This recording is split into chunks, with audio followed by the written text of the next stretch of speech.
जी मित्रों, आज एक और मेरी अपनी स्वरचित रचना जिसका शीर्षक गजानन।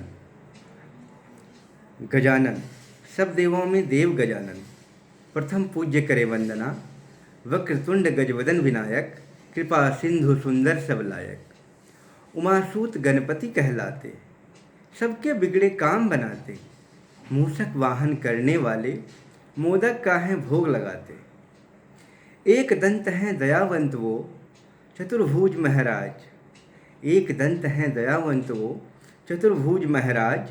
विघ्नहरण गौरी के नंदन, पूरन कर सकल काज।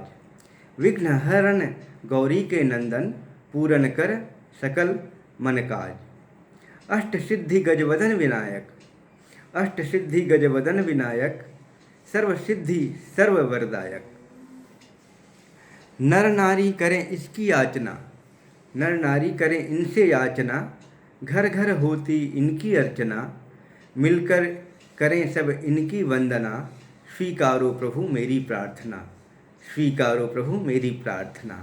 ओम गं गणपत्यै नमः, ओम गं गणपत्यै नमः।